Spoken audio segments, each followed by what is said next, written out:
United States is lying or either doesn't understand the information, and I don't know which is worse, when the executive branch may be publicly defying a federal court order, which is ignoring a check on power, when the position vis-a-vis Russia lines up exactly with the Kremlin's and there could be business conflicts. You know, these are things that have, in my lifetime, in my memory, have never happened before. This is not usual. There's no equivalency with other administrations we've seen. And it is a critical point in American history. And to pretend it's not, to pretend history is not watching is not true. It is. And people like Robert Kraft do have to answer now. And he has. And he, I think, gave the best possible answer. I still don't think it's good enough. And Brady, who's an athlete about to play in the Super Bowl, does not at this moment. So, no, Brady is at this moment not being let off the hook. You want it, Stephen A.?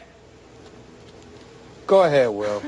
Go ahead. I'm trying to decide how to react to Tom Brady's one-week reprieve from answering before the Inquisition on his political views. So he gets a pass this week, but next week, that's the week we'll all drag him out in front of the public and really force his hand. That's right, Will. Yeah. That's right. You're going to pretend that this is not unusual, that bad stuff isn't going on? Do you want to pretend? I'll tell you what I'm not going to have to pretend about. Max. I'm going to tell you what I'm not going to have to pretend about.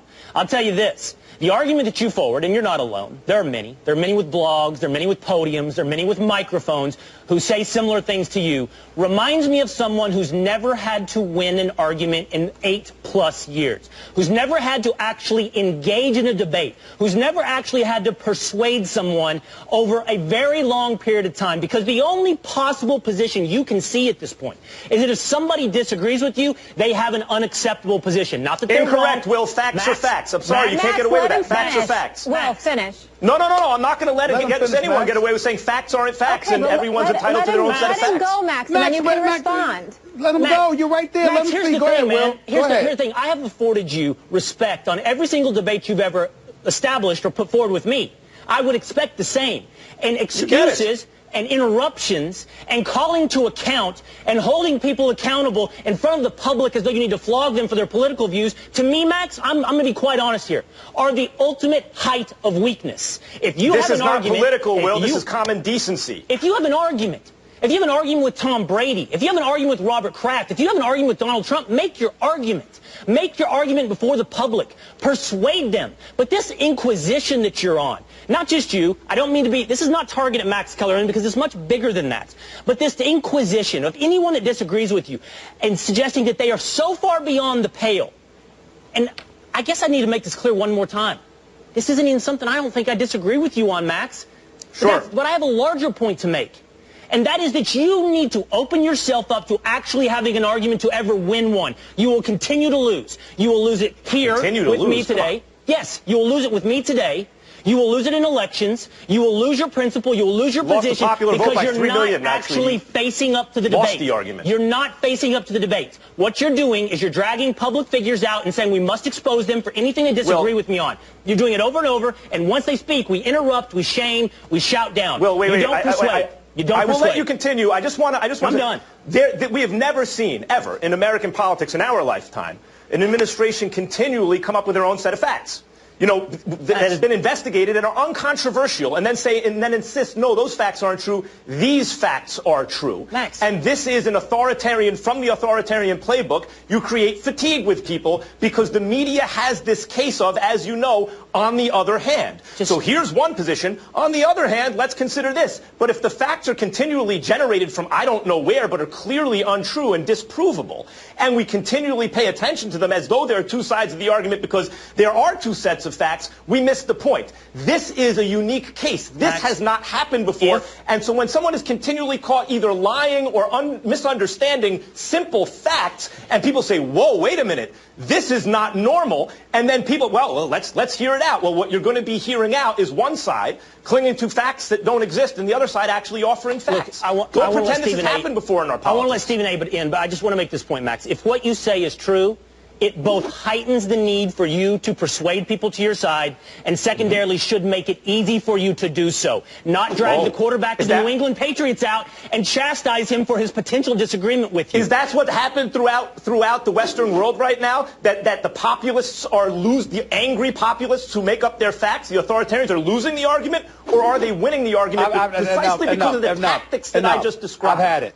I've had it. No, enough. I've had it. I'm done. Here's the deal. Couple of things that we want to mention.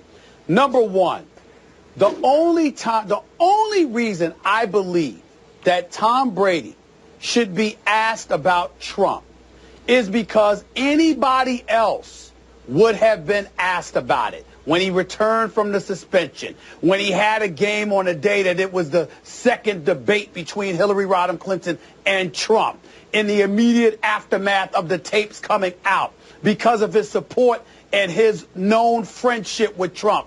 I think that anybody else would have been asked, how do you explain this, or how do you feel about your friendship now, et cetera, et cetera, et cetera. That's it. Outside of that, that's the only reason. I just believe that anybody else would have been asked about it.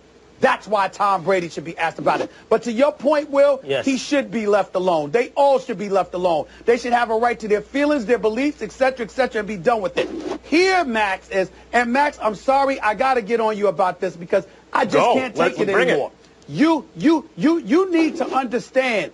Everyone doesn't understand what you understand. They're not paying attention to that. You trying to tell me that it's beyond the pale, it's beyond the realm of comprehension that Brady may have absolutely, positively no knowledge whatsoever about policy, about politics. He may not care. He just played golf with the guy. That's what he's thinking. You treat people as if they're just rife with knowledge about every little intricate political detail like yourself. And I want to respond to that when you're done, Stephen A. I'm not finished. I'm not finished. They don't feel that way. If a Max Kellerman twin was friends to Trump, then I would understand your position.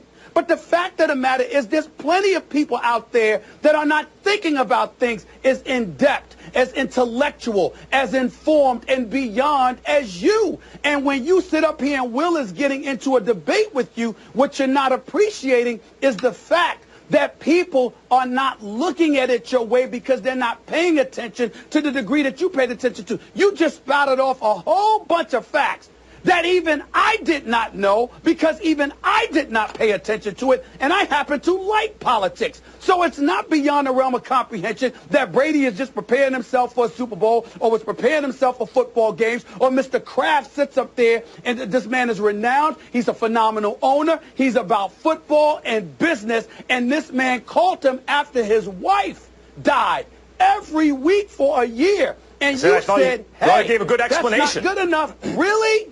Really? Yeah, I think it's a good explanation. That's not acceptable. No, that's good enough to support the man, but not the politics. That's good enough to support the man, but not. But he's not supporting the politics. It's a little confusing to me. He's supporting the man because the man supported him when on a personal level, died. that's fine. On a personal level, that's fine. But when he's president of the United States, people. That's fine on a personal level. This is a little confusing to me. He didn't bring up anything about politics. He said the man is personal. On the one hand, he said the man is personal. He has a personal relationship with the man based on that. Stephen A., on the one hand, Will Cain accuses me on this show and has accused me of essentially elitism, right? Like, this is the problem with the elite. You don't understand what's really going on. You're condescending to people, etc. On the other hand, you're accusing me of talking over people's heads. You have to dumb it down to explain to people. People aren't paying attention. Which one is it? Well, is it that I'm condescending, or is it that I should dumb it down? I don't understand. I think the best policy when you comment on matters such as these is to look at the facts and explain what's going on. And if other people have positions that support or are against, and by the way, at this point in this country with what's going on, I don't think ignorance is an excuse for anybody.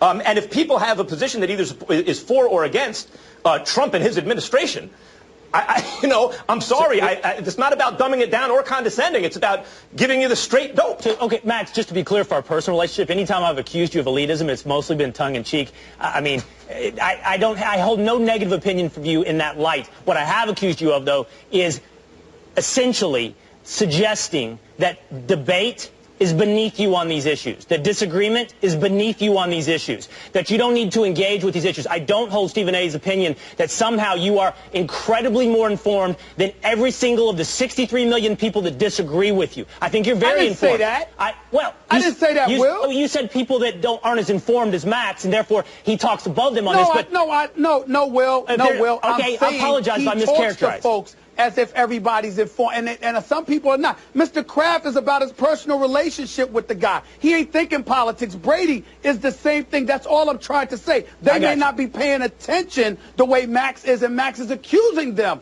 of doing so. That's my issue. I just don't think, Max, to be clear, my only criticism of you, and I think in this respect you are symbolic of many involved in this debate right now, is to act like debate is not needed, is to act like persuasion is not needed, to act like engagement is beneath you. It's that the facts are so clear and the positions are so obvious that all you have to do is surround yourself with people that agree with you and put microphones in front of your faces, and that should solve the problem. We have to go to break. You're right. Max, you have the last Persuasion word. is needed. Persuasion is needed. Debate is not beneath me. But the acceptance of facts as facts and the rejection of fiction as fiction must be. That is the prerequisite to have an honest debate, and that's not what's going on right now. We need to leave it there. Intense, and I must insist that it is what debate happens right here. I appreciate all of your perspectives. We got to move on, and let's get back to sports. How about it?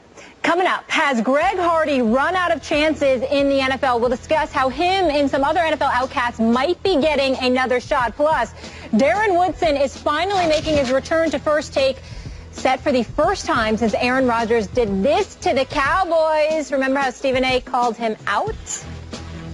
Will we see you after Sunday regardless? Absolutely. Regardless. Win or lose. No, listen. We'll see you next week. 51-yard field goal attempt. Snap. Placement. Kick to the upright. And it is right down. It is good. And the Packers are going to the NFC Championship game. And the Cowboys season has come to an end.